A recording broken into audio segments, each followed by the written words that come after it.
Pastor जी, प्रभु यीशु मसीह के 12 चेले थे। जी हाँ, उनमें से एक चेले ने प्रभु यीशु मसीह को पकड़ाया था। जी तो पास्टर जी, मेरा सवाल ये है कि जो कुछ सब कुछ तो लिखा गया था, भविष्यद्वक्ता ने सब कुछ लिख दिया था कि कौन राइट। पकड़ाएगा, यीशु सूली पे चढ़ाया जाएगा। मेरा सवाल ये है कि सब कुछ परमेश्वर की तरफ से लिख दिया गया था, वो आदमी भी चुना गया जिसने प्रभु को पकड़ाया। तो पास्टर जी, उसने अपने अपने आप को फाही लगाकर अपनी जान दे दी। बाद में जो प्रभु प्रभु चल बसे, उसके बाद उसने भी सुसाइड कर लिया। तो पास्टर जी, मैं जानना चाहता हूँ कि वो उसकी उसकी जो स्पिरिट है, क्या वो स्वर्ग में जाएगा, क्या वो नरक में जाएगा? नहीं सर, वो तो नरक में है ना सर।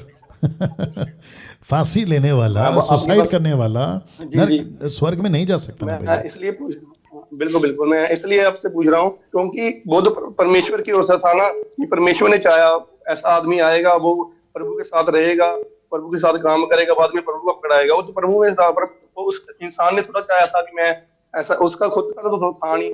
तो वो तो प्रभु परमेश्वर की तरफ से था। ये थोड़ी सी राइट मतलब कि लोगों के अंदर है, बहुत सारे लोगों के अंदर है। इसलिए मैंने आपसे पूछा राइट कि जो जो जिसने प्रभु को पकड़ाया, वो तो परमेश्वर की तरफ से था। प्रभु का सलीब पे चढ़ाया जाना, वो भी परमेश्वर की तरफ से था, वो राइट इंसान की तरफ से तो था नहीं। तो राइट। सवाल ये उठता है, जेकर वो प्रभु की तरफ से था, तो क्या वो आज नरक में है या स्वर्ग में है? जी मैंने आपको बता दिया ना, वो स्वर्ग में नहीं हो सकता ना, क्योंकि उसने सुसाइड किया है। अगर आप ये कहते हो कि सब कुछ प्लान्ड था, सब कुछ पहले से नियुक्त था, तो मैं आपको बता दूं कि नियुक्त था, प्लान्ड था। आप इसलिए बोल पा रहे हो क्योंकि आपके पास में एक पुस्तक है जिसको कहते हैं बाइबल। लेकिन जब ये पूरी जी घटना हो रही थी ना, तो परमेश्वर पहले ही देख चुका था ना, यीशु जी को बिल्कुल। मरना होगा पहले ही देख चुका था, आदम बनकर ऐसी गलती करेगा प्रभु पहले ही देख चुका था। तो परमेश्वर के पास में कौन सा प्लान था? नहीं था ना भैया। परमेश्वर ने, नहीं नहीं देखिए बिल्कुल। परमेश्वर कौन है? सर्वव्यापी। परमेश्वर कौन है? पूरी भविष्य को जानने वाला। परमेश्वर को पता था ये होने वाला है। तो परमेश्वर ने कहा अगर ये होता है तो मैं उसका निचोड़ निकालूंगा, मैं मनुष्य को बचाने के लिए मैं खुद का बेटा दूंगा। ये परमेश्वर ने किया। अब उसी को अगर हम कहेंगे कि सब जी कुछ प्लान्ड था, तो प्लान्ड इसलिए था क्योंकि मनुष्य ने गड़बड़ करी, उसको प्रभु ने देखा और उसके लिए निचोड़ निकाला। अगर आप निचोड़ को बोलोगे कि प्लान्ड है, तो ये गलत हो जाएगा। आप जी। समझ गए सर? मैं तो आपको एक सुनिए ना, जी जी, सुनिए ना, बातें सुनिए सुनिए समझ सुनिए गया हूँ। सुनिए सुनिए सुनिए, और एक एग्जांपल दे देता हूं, क्योंकि दर्शक जो अभी देख रहे 1300 लोग, वो भी जानना चाहेंगे। कोई भी देश, कोई भी राष्ट्र पुलिस को पहले से रखता है कि नहीं रखता है? जबकि सरकार को पता है कि रात को चोरी हो सकती है, सरकार को पता है कि डाकू आ सकते हैं, वो क्या करती है? पहले से ही पुलिस को रखती है। तो इसका मतलब क्या है? सरकार बैठे बैठे प्री प्लान में थी कि ऐसा डाकू आएगा, ऐसा चोर आएगा, फिर पुलिस जाएगा, उसको पकड़ेगा। ये ऐसा नहीं है ना सर। वैसे ही परमेश्वर ने हर चीज को देख लिया था। ओके, आदम गलती करेगा, तो ये प्लान था कि आदम को मैं अपने स्वरूप में बनाऊंगा और वो कभी गलती नहीं करना, लेकिन गलती कर बैठ गया। तो प्लान बी क्या है? अब इसने ऐसा करा तो मुझे मरना पड़ेगा, और उसके परिणाम के चलते बेटा पैदा होगा, कुंवारी को ढूंढो, फिर उसके बाद में 3.5 साल की सेविकाएं, फिर 12 चेले, फिर उसमें से एक उसको फंसाएगा। ये सब कुछ घटित था, परमेश्वर ने देख लिया था। अगर उसको कोई कहता है कि ये सब कुछ था, तो फिर उसको मरने क्यों दिया? ये नहीं हो सकता सर। जी कुलदीप जी, जी, या आई मैं होप आप आप समझ समझ गया गए पास्टर जी होंगे। आपकी या बात से, या क्योंकि मैं आपका लगातार प्रचार सुन रहा हूँ, वो ओल्ड वीडियो निकाल जी के जी देख रहा हूँ, जी बहुत जी संतुष्टि मिलती है। पास्टर जी, मैंने जी आपको पिछली बार भी कॉल किया था।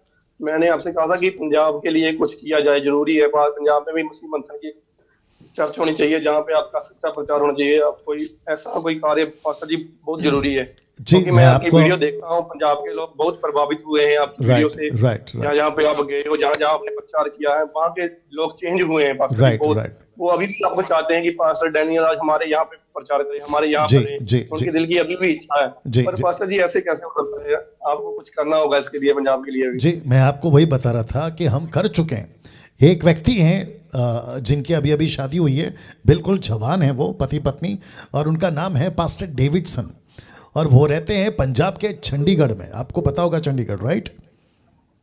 जी चंडीगढ़ पर। या तो वहाँ पे एक ऑफिस लेकर उनका मसीह मंथन का सेंटर हम बनाएंगे, और वहाँ पे उस ऑफिस के अंदर ब्रदर डेविडसन जो है पूरे पंजाब को चैनलाइज करेंगे, और फिर जो अलग अलग कोऑर्डिनेटर्स है, दिल्ली सॉरी जलंधर का अलग कोऑर्डिनेटर, लुधियाना का अलग कोऑर्डिनेटर जिसमें समीक्षा भी है, फिर जॉली जी भी हैं, क्या कहते हैं ब्रदर जोसेफ हैं, और ब्रदर जॉली क्या नाम है उनका, रवि पास्टर रवि, ऐसे बहुत सारे लोग हैं जो अलग अलग कोऑर्डिनेटर्स हैं जो वहाँ पे काम कर रहे हैं सर।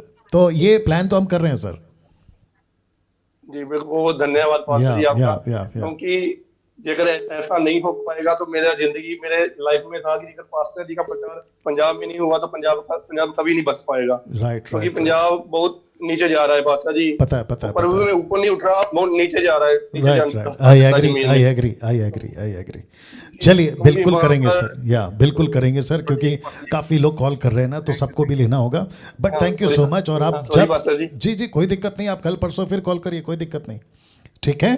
परमेश्वर आपको, हाँ जी परमेश्वर आपको आशीष दे, थैंक यू सर, परिवार को आशीष दे। Thank you sir, thank you. Okay, मैं समझता हूँ कि आप लोग समझ गए होंगे सारी बातों को।